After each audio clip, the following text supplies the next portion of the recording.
ईश्वर और धर्म ये सिर्फ दो शब्द नहीं बल्कि मानवीय जीवन के आधार स्तंभ हैं जिनके बिना हमारा अस्तित्व अधूरा है। ये हमें जीवन की गहराइयों से जोड़ते हैं।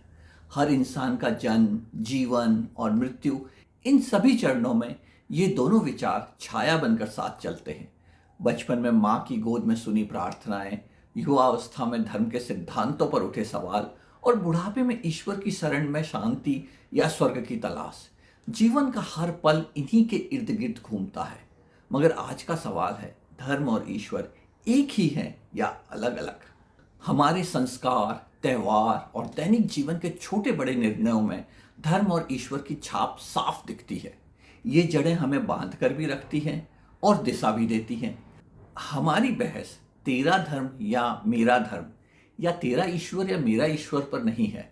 यह सिर्फ समझने का प्रयास है कि ये शब्द हमारी जिंदगी का हिस्सा कैसे बनते हैं। धर्म को समझना शायद ज्यादा आसान है। सोचिए, आपका जन्म हुआ और आपके आसपास के लोग बोले, बेटा ये लो धार्मिक किताबें, ये पहन लो, ये इस तरह के कपड़े पहन लो और ये खाओ, ये मत खाओ, क्योंकि हमारे धर्म में ऐसा माना जाता है। धर्म हमारी जीवन शैली का बड़ा हिस्सा होता है। यह एक लाइफस्टाइल पैकेज जैसा बन जाता है जिसमें कपड़े, नियम और खान पान की पूरी कॉम्बो डील होती है। अब सवाल है, अगर आप इस पैकेज में कोई चीज हटा दें तो क्या आपका धर्म ऑफर एक्सपायर हो जाता है? क्या आप जाके धर्म के सपोर्ट सेंटर में पूछेंगे कि क्या मेरा रिचार्ज एक्सपायर हो गया?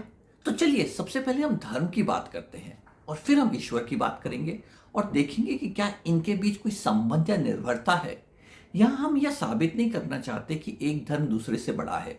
इस बहस में हम नहीं जाएंगे। नहीं, इस वीडियो के माध्यम से मैं कोई चीज साबित करना चाहता हूँ।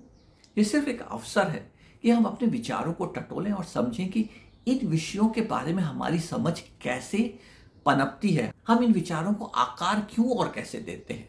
यह मूल रूप से एक अभ्यास है। आप मेरे साथ कीजिए और हम समझने की कोशिश करेंगे कि आपकी समझ क्या है और मेरी समझ क्या है। धर्म क्या है, ईश्वर क्या है। हम यह दावा भी नहीं करेंगे कि हम सही हैं या गलत, वो शायद हमें पता भी नहीं चल पाएगा। यह बस एक क्रिटिकल थिंकिंग है, एक थॉट एक्सरसाइज है। तो चलिए धर्म से शुरू करते हैं। सोचिए कि जब भी कोई अवधारणा होती है, कोई भी चीज, उसके बारे में आप अपनी समझ कैसे बनाते हैं। हम हर चीज का एक मानसिक मॉडल बनाते हैं, जो मेंटल मॉडल कहते हैं जिसे हम, जो हमारी कल्पना होती है। ये मानसिक मॉडल हमें चीजों को परिभाषित करने में मदद करती है। मगर ये मानसिक मॉडल बनते कैसे हैं? आपका जन्म कहाँ हुआ? आप किन लोगों के बीच पले बढ़े? किस तरह की शिक्षा मिली? किस तरह की किताबें पढ़ी और जीवन में कैसे अनुभव हुए? ये सब मिलकर हमारे अंदर के मानसिक मॉडल को तैयार करते हैं। ये हमारी कल्पनाओं को आकार देते हैं। जैसे सोचिए, एक बच्चा पैदा हुआ और उसे धर्म के बारे में क्या पता। अब सोचिए, आप 40-50 साल के हो गए और आपके अंदर धर्म को लेकर एक बहुत ठोस परिभाषा बन चुकी होती है। आपके अपने विचार, आपका अपना तरीका, ये बदलाव कैसे आता है? मानसिक मॉडल को समझना जरूरी है क्योंकि ये हमारी परिभाषाएं तय करते हैं और ये अक्सर इस बात पर निर्भर करता है कि हमारा जीवन का अनुभव कैसा रहा। अब हम धर्म के विषय पे आते हैं। शायद ईश्वर के मुकाबले धर्म को परिभाषित करना आसान है। धर्म मूल रूप से एक तरीका है जीने का। मैं किस धर्म में हूं, यह इस बात को डिसाइड करता है कि मैं जिंदगी को कैसे जीऊंगा, जीवन के विभिन्न पड़ावों को कैसे संभालूंगा। धर्म आपके कपड़ों, खान पान, विचारों में दिखता है। यानी आप उन चीजों को कैसे समझते हैं और कैसे उन चीजों के और कैसे प्रतिक्रिया करते हैं। एक मिनट लीजिए और सोचिए कि आपके धर्म की क्या कल्पना है। अपने धर्म को समझें और सोचिए कि आप उसे कैसे परिभाषित करते हैं। क्या धर्म का मतलब है विशेष कपड़े पहनना, विशेष खान पान पर ध्यान देना? सोचिए, ये केवल एक थिंकिंग एक्सरसाइज है।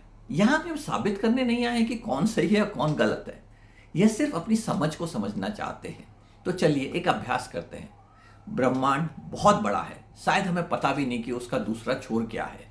बट मान लीजिए आप उसके एक छोर पे खड़े हैं, आपके सामने ब्रह्मांड है। ध्यान दीजिएगा, आप ब्रह्मांड के बाहर हैं और वहां से ब्रह्मांड को देख रहे हैं। आपको क्या दृश्य दिखाई दे रहा है? यह जरूरी है क्योंकि हम ईश्वर को भी इसी मॉडल के रूप में समझेंगे।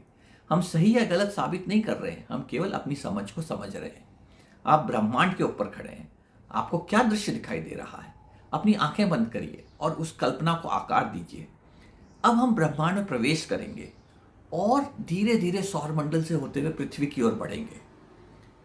मैं इस वक्त विज्ञान की समझ के हिसाब से आगे बढ़ रहा हूं, आप अपनी कल्पना के हिसाब से आगे बढ़िए, कोई समस्या नहीं है।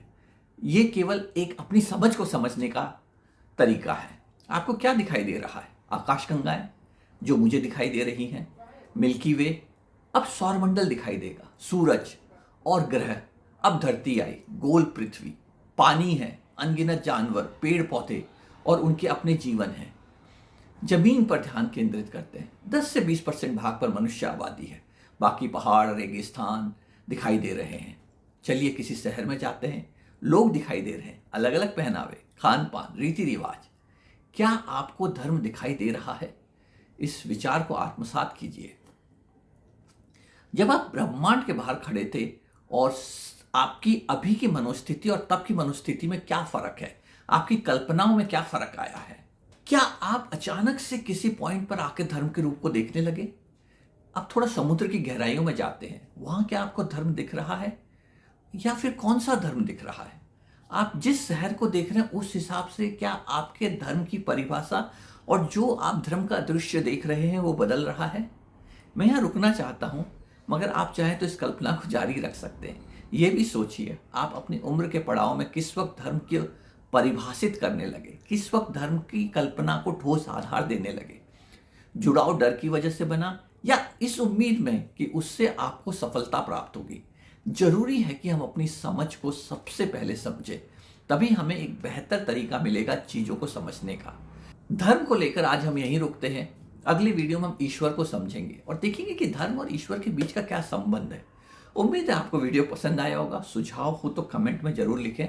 मैं भी आपकी धर्म की परिभाषा को समझने का इच्छुक रहूंगा। हम किसी धर्म विशेष की बात नहीं कर रहे हैं, हम धर्म की अपनी समझ को समझ रहे हैं, उसे बस टटोल रहे हैं। जुड़े रहिए, ये सफर है खुद को बेहतर समझने का।